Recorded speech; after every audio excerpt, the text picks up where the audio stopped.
হাসিনা বলতেছে না টুস করে ঢুকে পড়বে, ঠিক হাসিনা বাংলাদেশে আবার ফিরে আসবে। এই জুলাই বিপ্লবে 2000 মানুষ শহীদ হয়েছে, 30,000 আহত যোদ্ধা। তারা স্বপ্ন দেখেছিল একটি নতুন বাংলাদেশের, কিন্তু আমরা লক্ষ্য করছি 1 বছর অতিবাহিত হতে যাচ্ছে, নতুন বাংলাদেশ তো দূরে থাক, সেই হাসিনার আমলের থেকেও আমরা খারাপ পর্যায়ে পৌঁছে গিয়েছি। এখনো পর্যন্ত সমাজে হানাহানি, লুণ্ঠন, চাঁদাবাজি, দুর্নীতি, মাদক, এখনো পর্যন্ত তদবির বাণিজ্য, এখনো পর্যন্ত সেই যাদের বিরুদ্ধে আমরা লড়াই করেছি তাদের পুনর্বাসন চলছে। এই সচিবালয়ে খোঁজ নেন উপদেষ্টাদের সচিব কারা, যারা হাসিনার সচিব ছিল। হাসিনার বান্ধবীরা আজকে কোন উপদেষ্টা সচিব হয়েছে, যুগ্ম সচিব হয়েছে। হাসিনার সুবিধাভোগীরা তারা আজকে আরো বেশি সুবিধা পেয়েছে। আমরা যে বৈষম্য দূর করার কথা বললাম, আজকে কি সমাজ থেকে বৈষম্য দূর হয়েছে বন্ধুগণ? আজকে আরো বৈষম্য বেড়েছে। আজকে মানুষে মানুষে বৈষম্য, রাজনৈতিক দলগুলোর মধ্যে বৈষম্য। এই বৈষম্যের জন্য তো আসলে 18 কোটা সংস্কার আন্দোলন হয় নাই, 24 কোটা সংস্কার আন্দোলন হয় নাই, গণ অভ্যুত্থান হয় নাই। একটি বৈষম্যহীন মানবিক মর্যাদার একটি কল্যাণ রাষ্ট্র গঠন করার জন্যই গণ অধিকার পরিষদ 2021 সালে গঠিত হয়েছে। বাংলাদেশে যদি কেউ আনুষ্ঠানিকভাবে দল গঠন করে সংস্কারের কথা বলে থাকে, সেই কথা বলেছে গণ অধিকার পরিষদ। গণ অধিকার পরিষদ এদেশে রাষ্ট্র সংস্কারের কাণ্ডারি হিসেবে জনগণের কাছে গিয়েছে। এখন যে আলাপগুলো জাতীয় ঐক্যমত কমিশন করছে, এই আলাপগুলো আমরা তুলেছি 2021 সালে। আমাদের 21 দফা কর্মসূচিতে রাষ্ট্র সংস্কারের কথা রয়েছে। এইবার রাষ্ট্র সংস্কার হতে হবে বন্ধুগণ। রাষ্ট্র সংস্কার ছাড়া আগামীতে যে ক্ষমতা আসুক না কেন দেশ চালাতে পারবে না। সুতরাং রাষ্ট্র সংস্কার করতে হবে, আর সেই সংস্কারের জন্য দরকার ঐক্যমত। কেন?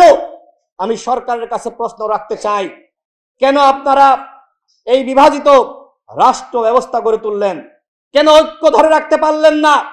কেন আজকে অমুকের বিরুদ্ধে আমি বলি, অমুক আমার বিরুদ্ধে বলে? এইভাবে কি নতুন বাংলাদেশ গঠন করা যাবে? নতুন বাংলাদেশ গঠন করার জন্য দরকার একতা। নিজেদের ভিতরে পারস্পরিক সম্পর্ক যদি আমরা বিভাজিত হই, তাহলে আওয়ামী লীগ আবারও ফিরে আসবে। এখন যে আমাদের ভিতরে আপনারা কোন্দল লক্ষ্য করছেন, এই কোন্দল যদি এভাবে চলতেই থাকে, তাহলে হাসিনা বলতেছে না টুস করে ঢুকে পড়বে, ঠিক হাসিনা বাংলাদেশে আবারও ফিরে আসবে। হাসিনা যদি ফিরে আসে, তাহলে এই জুলাই বিপ্লবকে তারা ষড়যন্ত্র বলবে। এই জুলাই বিপ্লবে যারা অংশ নিয়েছে, আপনারা যারা অংশ নিয়েছেন, নেতৃত্ব দিয়েছেন, হাসিনা ফিরে আসলে সবাইকে ফাঁসিতে ঝুলাবে। সুতরাং আমাদের ভিতরে দরকার সহনশীলতা, আমাদের ভিতরে দরকার ঐক্য, আমাদের ভিতরে দরকার পারস্পরিক সম্পর্ক, আমাদের ভিতরে দরকার সহনশীলতা। আজকে আমরা যারা রাজনীতি করছি, হোক বিএনপি, হোক জামাত, হোক গণ অধিকার পরিষদ, ইসলামী আন্দোলন কিংবা সিপিবি বা এনসিপি, আমাদের সবার ভিতরে সম্পর্কের দরকার আছে। জাতীয় স্বার্থে আমাদেরকে এক থাকতে হবে।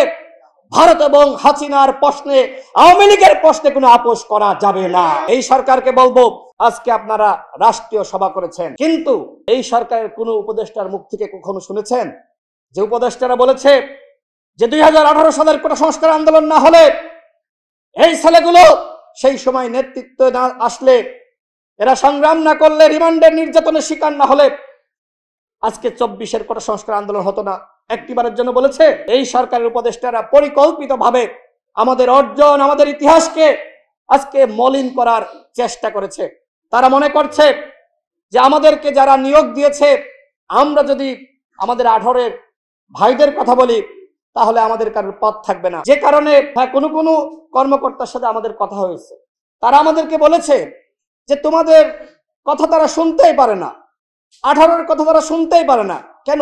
18 সালের ইতিহাস রচিত না হলে 24 ইতিহাস রচিত হতো না। সুতরাং যে ঘোষণাপত্র ঘোষণা করতে চান, শহীদ মিনারের কোনো ঘোষণাপত্র আমরা মানব না। আমাদের কথা ক্লিয়ার, এই সরকারকে ঘোষণাপত্র দিতে হবে। এই সরকারকে জুলাই জাতীয় সনদ ঘোষণা করতে হবে, এবং সেখানে যদি কোটা সংস্কার আন্দোলনের ইতিহাস না থাকে, তাহলে ওই ঘোষণাপত্র আমরা মানব না।